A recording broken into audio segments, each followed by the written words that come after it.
तो मेरे प्यारे प्यारे विद्यार्थी जी, आज हम लोग पढ़ने वाले हैं 12th क्लास का हिंदी का बातचीत पाठ का क्वेश्चन आंसर से ऑब्जेक्टिव क्वेश्चन को कैसे करने वाले हैं डील।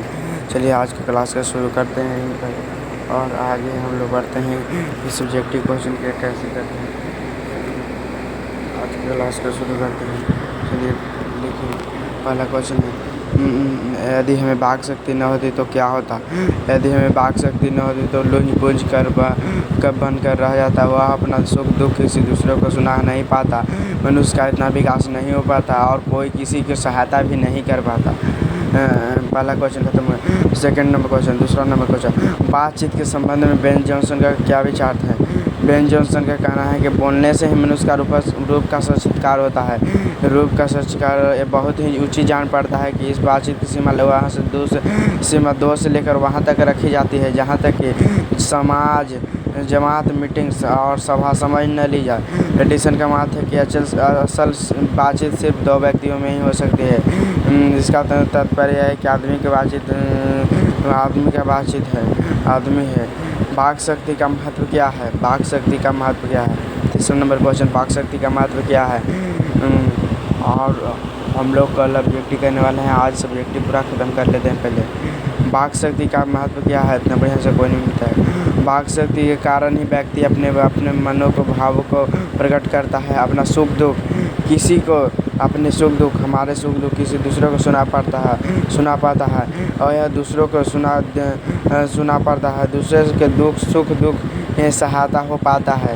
किसी के मतलब कोई कुछ हुआ तो सहायता हो पाता है और दूसरे को हमें वाक शक्ति न होता तो हम दूसरे को सुना नहीं पाते और न ही इतना विकास मनुष्य का होता।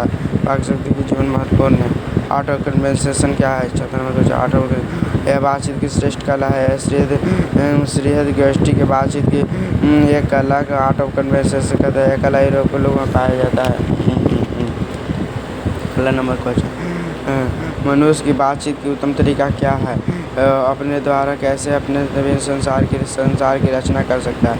मनुष्य की बातचीत का उत्तम तरीका है वाक होकर खुद से बातचीत करना और इससे कोई दूसरा व्यक्ति नहीं होने के कारण किसी से मतभेद भी नहीं हो सकता। इस प्रकार की बातचीत मनुष्य चाहे वह कल्पना करके नए संसार की रचना करके सच जब व्याख्या। 5 नंबर का क्वेश्चन, सच जब तक मनुष्य बोलता नहीं तब उसका दुष्गुण प्रकट न होता।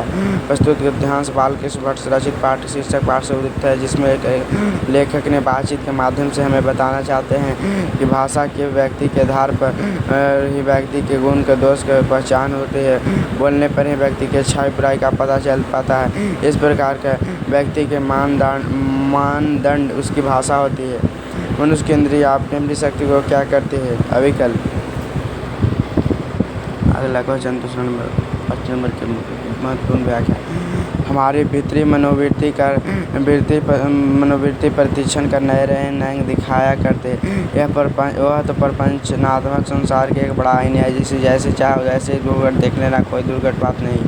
प्रस्तुत गद्यांश बालकृष्ण भट्ट द्वारा रचित शीर्षक पाठ से उद्धृत है, जिसमें लेखक ने आत्मा लाभ भीतरी मनोवृत्ति विश्लेषित करने का प्रयास किया है, जिसके माध्यम से व्यक्ति मनोवांछित दृश्य का भाव आनंद ले सकता है। यह संसार तो छल प्रपंच से भरा हुआ है। हम इस छल प्रपंच को आत्मचिंतन कहते हैं और माध्यम से समझ सकते हैं कि इससे ऊपर उठ सकते हैं। जो व्यक्ति आत्मचिंतन के माध्यम से समझ सकता है और इससे ऊपर उठ सकता है, वह व्यक्ति आत्मचिंतन नहीं कर सकता है। वह न तो अपने कमियों को परिचित कर सकता है, न दूसरे को प्रपंच को समझ सकता है। प्रपंच जाल जीवन भर फंसा रह जाता है। इसी प्रकार संसार पर पाचन की मुक्ति का एकमात्र उपाय अवलोकन है। मतलब बालकृष्ण भट्ट समझाना चाहते हैं कि हमारे भीतरी मनोवृत्ति का प्रतिक्षण दिखाया करते हुए प्रपंचनात्मक संसार का एक बड़ा आईना है, जिसमें जैसे चाहे जैसे हम किसी को देखते हैं तो उसका गुण दोष का प्रभाव का अनुभव करते हैं। जैसे ही किसी हमारे अच्छाई बुराई दूसरे के उसको अच्छाई बुराई दूसरे के पास होता है। इसी गुणधर्म के बालकृष्ण भट्ट का आत्मचिंतन का आईना की तरह देखने के प्रयास किया है। जहाँ 32 नंबर का था, जहाँ आदमी को अपनी ज़िंदगी मज़ेदार बनाने के लिए खाने पीने चलने आदि की ज़रूरत होती है, वहाँ बातचीत की भी अति आवश्यकता है। जहाँ आदमी अपनी ज़िंदगी को मज़ेदार बनाता है, वहाँ खाना पीना चलना रहना सारा हो सकता है, वहाँ बातचीत होता है। प्रस्तुत गद्यांश बालकृष्ण भट्ट रचित बातचीत शीर्षक निबंध से लिया गया है, जिसमें लेखक ने बातचीत के माध्यम से चलना फिरना खाना पीना बोलना आवश्यकता को उसी प्रकार बातचीत को भी अत्यंत आवश्यकता है। तो चलिए, तो आज की क्लास को यहीं पर समाप्त करते हैं और अगला दिन ऑब्जेक्टिव कराएंगे।